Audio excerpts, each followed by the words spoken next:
Hello friends, মিঠুর পাকশালায় আপনাদের সবাইকে স্বাগত। আজ আমি হাফ কাপ চালের গুঁড়ো ওই সাথে অল্প ছোলার ডাল দিয়ে একটা ভীষণই টেস্টি রেসিপি আপনাদের সাথে শেয়ার করছি। এই জন্য এখানে মেজারিং কাপ মেপে 1 কাপ পরিমাণে জল নিয়েছি, ওই সাথে হাফ টিস্পুন পরিমাণে দিয়ে দিয়েছি এখানে গোটা জিরে ও স্বাদ মতো লবণ দিয়ে দিয়েছি। এরপর লবণ ও জিরেটাকে জলের মধ্যে খুব ভালো করে মিশিয়ে নিয়েছি। জলটা এখন খুব ভালো মতো ফুটে গেছে। এই সময় এখানে মেজারিং কাপ মেপে হাফ কাপ পরিমাণে দিয়ে দিয়েছি চালের গুঁড়ো। তো এখানে আমি 1 কাপ জল নিয়েছি, সেজন্য এখানে হাফ কাপ পরিমাণে চালের গুঁড়ো নিয়েছি। তো এখানে আমি আতপ চালের গুঁড়োর ব্যবহার করেছি, আপনারা চাইলে যে কোনো ধরনের চালের গুঁড়ো এখানে ব্যবহার করতে পারেন। তো চালের গুঁড়োটাকে দিয়ে গ্যাসের ফ্লেমটা একদম লোতে করে দিয়েছি। লো ফ্লেমে এটাকে প্রায় 2 মিনিট মতো একটু নাড়াচাড়া করলে এটা একটা বেশ ডো মতো রেডি হয়ে যাবে। তো দেখুন এটা একদমই চটপট রেডি হয়ে যাবে, একদমই সময় লাগবে না। 2 মিনিটের মধ্যে এটা খুব সুন্দর একটা নরম ডো মতো রেডি হয়ে যাবে। তো ডোটা খুব বেশি শক্ত হবে না, একটু নরম করে এটাকে রেডি করতে হবে। সেই জন্য 1 কাপ জলের জন্য এখানে হাফ কাপ পরিমাণে চালের গুঁড়ো দিতে হবে। তো মেজারিং কাপ যদি না থাকে সেক্ষেত্রে আপনারা যে কোনো বাটি সেট করে নিতে পারেন। সে বাটি মেপে 1 কাপ জল দেবেন এবং ওই বাটিরই হাফ কাপ পরিমাণে এখানে চালের গুঁড়ো দিয়ে এটা রেডি করে নেবেন। তো দেখুন এরপর আমি এখানে এটা খুব ভালো করে একটা ডো মতো মিশ্রণ রেডি করে নিয়েছি। তো ডোটা খুব ভালো মতো রেডি হয়ে গেছে। এরপর এটাকে ঢাকা দিয়ে সাইডে রেখে দেবো কিছুক্ষণের জন্য। তো প্রায় 5 থেকে 10 মিনিটের জন্য এটাকে গ্যাস থেকে নামিয়ে রেখে দিলাম। এদিকে আমি প্রায় 1/4 কাপ পরিমাণে গোটা ছোলা একটু ভিজিয়ে রেখেছিলাম প্রায় 4 ঘন্টা আগে। তো ছোলাটা এখন খুব ভালো মতো ভিজে গেছে এবং জলটা খুব ভালো মতো ঝরিয়ে নিয়েছি। তো এরপর আমি ওই ছোলাটাকে একটা মিক্সির জারের মধ্যে দিয়ে দিচ্ছি। তো পুরো ছোলাটা দিয়ে দেব। তারপর এটাকে খুবই অল্প পরিমাণে জল দিয়ে একটু শুকনো শুকনো করে এটাকে মিক্সিতে ঘুরিয়ে নেব। এটা একদমই নরম করে তৈরি করলে হবে না, একটু বেশ শুকনো শুকনো মতো করে রেডি করে নিতে হবে। তো সেজন্য এখানে দেখুন 2 টুকরো আদা ও 2টো কাঁচা লঙ্কা দিয়েছি। এর সাথে প্রায় 2 চা চামচ পরিমাণে জল দিয়েছি। জল দিয়ে এটাকে ঢাকা দিয়ে মিক্সিতে একটু ঘুরিয়ে নেব। তো এটাকে মিক্সিতে ঘুরিয়ে নিয়েছি। তো দেখুন এটা বেশ শুকনো শুকনো আছে এবং কিছু কিছু ছোলা দানা দানা রয়ে গেছে। তো এটা এরকম দানা দানা থাকলে খাওয়ার সময় এটা ভালো লাগবে। সেজন্য এটাকে খুব বেশি ফাইন করে একদম পেস্ট করিনি, একটু বেশ দানা দানা আছে সেরকম অবস্থায় এটাকে একটু পেস্ট করে নিয়েছি। তো দেখুন এরকম ছোটো ছোটো দানা দানা দেখা যাচ্ছে। তো এটা এখন রেডি করে নিলাম। এরপর এখানে কিছু মশলা দিয়ে দিচ্ছি। তো এখানে প্রথমেই দিয়ে দেব হলুদের গুঁড়ো, প্রায় 1/4 চা চামচ পরিমাণে দিয়েছি হলুদের গুঁড়ো। ওই সাথে দিয়ে দিচ্ছি 1 চা চামচ পরিমাণে ধনে গুঁড়ো এবং 1 চা চামচ পরিমাণে ভাজা জিরের গুঁড়ো।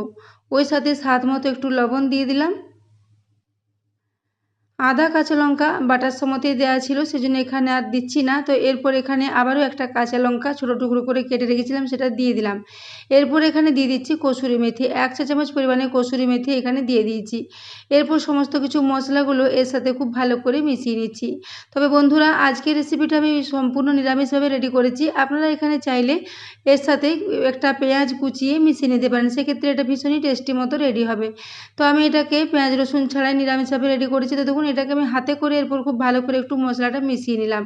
তো এটা এখন খুব ভালো করে মিশিয়ে নিয়েছি এবং এটা হাতে করে নিলে এইভাবে একটা বেশ লাড্ডু মতো হয়ে যাচ্ছে, এটা একটা ডো মতো রেডি হয়ে যাবে। তো দেখুন এরপর আমি এটাকে এভাবে একটু মশলা মাখিয়ে সাইডে রেখে দিলাম। এদিকে আমি যে চালের গুঁড়োর মিশ্রণটা রেডি করেছিলাম সেটা এখন হালকা গরম আছে।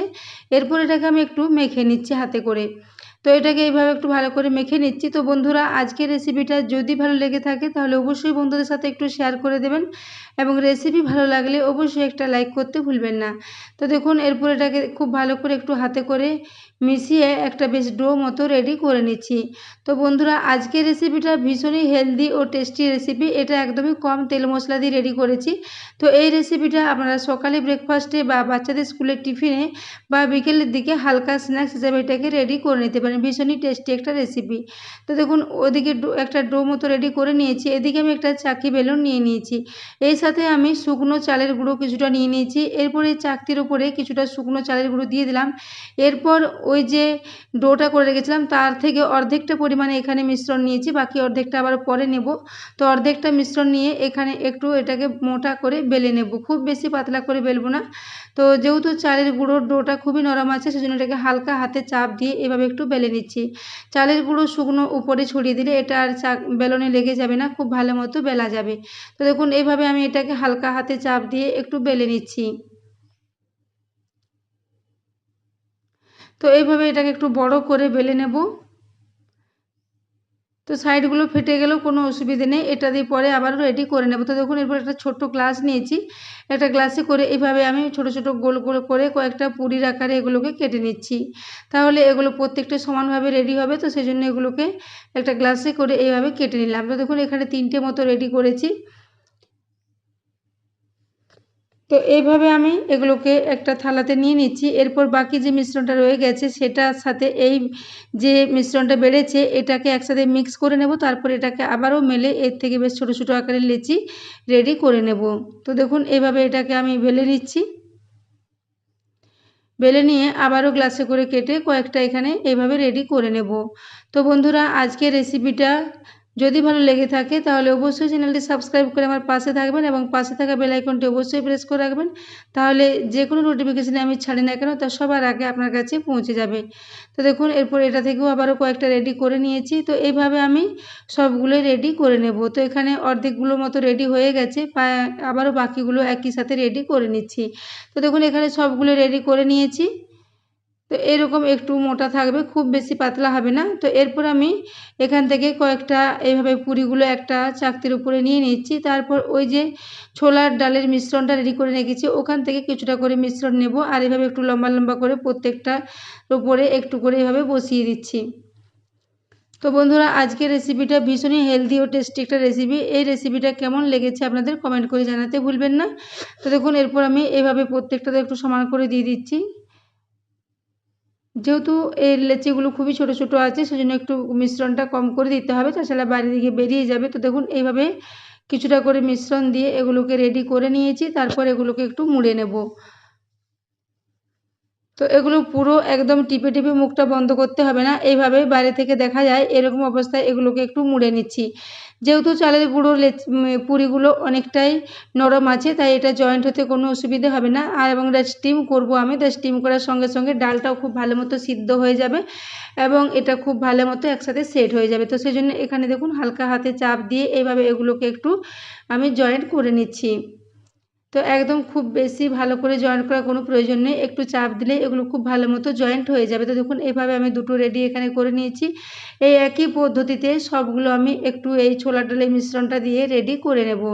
তো বন্ধুরা আজকের রেসিপিটা খুবই তেল মশলা কম দিয়েছি, ভীষণই হেলদিভাবে এটাকে রেডি করেছি।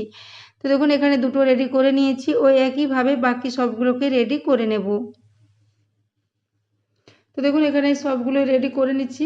বাকি যে 4টা রেডি করেছিলাম সেগুলো এখন থালার মধ্যে নিয়ে নিচ্ছি, বাকিগুলো দিয়ে আবারও একইভাবে রেডি করে নেব।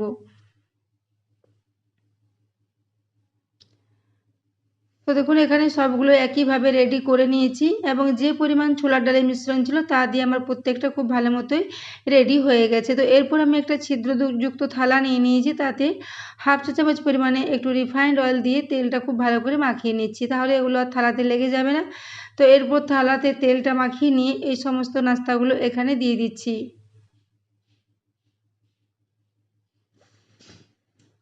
তো দেখুন একটা একটা করে এই থালার মধ্যে সবগুলো একই সাথে দিয়ে দেব। এগুলো একটার সাথে একটা লেগে গেলেও কোনো অসুবিধে নেই, ঠান্ডা হওয়ার পরেও এগুলো আপনা আপনি ছেড়ে যাবে। তো দেখুন এরপর এগুলোকে আমি এইভাবে সব একসাথে সাজিয়ে নিচ্ছি। তো বন্ধুরা আজকের এই রেসিপিটা আপনারা যে কোনো চাটনির সাথে সার্ভ করতে পারেন, খেতে দুর্দান্ত লাগবে। টমেটোর চাটনি বা ধনেপাতার চাটনি বা বাদামের চাটনি সব কিছুর সাথে এটাকে সার্ভ করতে পারেন। তো দেখুন এরপর আমি থালাতে সবগুলো রেডি করে নিয়েছি। এদিকে আমি গ্যাসে একটা কড়াতে 1 গ্লাস পরিমাণে জল গরম হওয়ার জন্য রেখে দিয়েছিলাম। জলটা খুব ভালো মতো গরম হয়ে গিয়েছিল। এরপর এগুলো ঢাকা দিয়ে আমি প্রায় 8 মিনিটের জন্য রেখে দিয়েছিলাম। 8 মিনিট পর আমি ঢাকাটা খুলে নিচ্ছি। গ্যাসের ফ্লেমটা মিডিয়ামে রেখেছিলাম। তো এগুলো এখন খুব ভালো মতো স্টিম হয়ে গেছে। তো দেখুন এরপর এটাকে গ্যাস থেকে নামিয়ে নিচ্ছি। গ্যাস থেকে নামিয়ে নিয়ে এটাকে একটু ঠান্ডা করে নেব, তারপর এগুলোকে একটা প্লেটে নিয়ে নেব। তো দেখুন এগুলো এখন খুব ভালো মতো ঠান্ডা হয়ে গেছে। এরপর এগুলোকে একটা প্লেটের মধ্যে তুলে নিচ্ছি। তো বন্ধুরা আপনারা চাইলে এগুলোকে এইরকমভাবেই সার্ভ করতে পারেন যে কোনো চাটনির সাথে, কিংবা এর টেস্টটা আরেকটু যদি ভালো করতে চান সেক্ষেত্রে এগুলোকে ঘি বা তেল দিয়ে হালকাভাবে একটু ফ্রাই করে নিতে পারেন, তাহলে এগুলো ভীষণই টেস্টি মতো আবারও রেডি হয়ে যাবে। তো দেখুন এরপর সবগুলোকেই একটা প্লেটের মধ্যে এভাবে আমি তুলে নিয়েছি। তো দেখুন এভাবে সবগুলো প্লেটে তুলে নিয়েছি। এরপর এগুলোকে আমি একটু ফ্রাই করে নেব। তো সেজন্য আমি একটা কড়া গ্যাসে বসিয়ে রেখেছি, তাতে হাফ চা চামচ পরিমাণে এখানে ঘি দিয়ে দিলাম। ঘিটা যখন একটু গলে যাবে তখন এখানে দিয়ে দেবো হাফ চা চামচ পরিমাণে কালো জিরে এবং ওই সাথে প্রায় 10 থেকে 12টা মতো কারি পাতা কুচিয়ে রেখেছিলাম, সেই কারি পাতার টুকরোটা এখানে দিয়ে দিলাম। তো কালো জিরে ও কারি পাতাটাকে দিয়ে তেলের মধ্যে একটু খুব ভালো করে ভেজে নেব। তো এটা যখন খুব ভালো মতো ভাজা হয়ে যাবে তখন এখানে ওই সমস্ত নাস্তাগুলোকে দিয়ে দিচ্ছি। তো বন্ধুরা, আজকের রেসিপিটা বানিয়ে নেওয়া ভীষণই সহজ, বাড়িতে থাকা কম উপকরণ দিয়ে এটা রেডি হয়ে যায়। তো দেখুন এরপর এগুলোকে কড়ার মধ্যে দিয়ে দিলাম। এরপর এটাকে কড়াটা দুদিকটা ধরে এইভাবে একটু এটাকে নাড়াচাড়া করে নিলে এগুলো এই ঘিয়ের মধ্যে এবং কারি পাতার মধ্যে খুব ভালো মতো কোট হয়ে যাবে খুব সহজেই।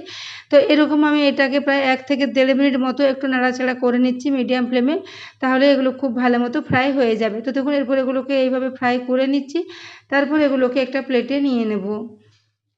এগুলোকে খুব বেশি ফ্রাই করার প্রয়োজন নেই, বেশ কিছুক্ষণ 1 থেকে 1.5 মিনিট পর্যন্ত একটু নাড়াচাড়া করে ফ্রাই করে নিচ্ছি। তো দেখুন এগুলো এইভাবে রেডি করে নিয়েছি, তারপর এই প্লেটের মধ্যে এগুলোকে নিয়ে নিচ্ছি। তো দেখুন বন্ধুরা, এগুলো দেখতে ভীষণই সুন্দর হয়েছিল এবং খেতে তো ভীষণ টেস্টি হয়েছিল। তো আপনারা এগুলো সকালে ব্রেকফাস্টে বানিয়ে নিতে পারেন, ভীষণই হেলদি ও টেস্টি একটা রেসিপি। তো দেখুন এরপরে আমি আপনাদের একটা কেটে দেখিয়ে দিচ্ছি।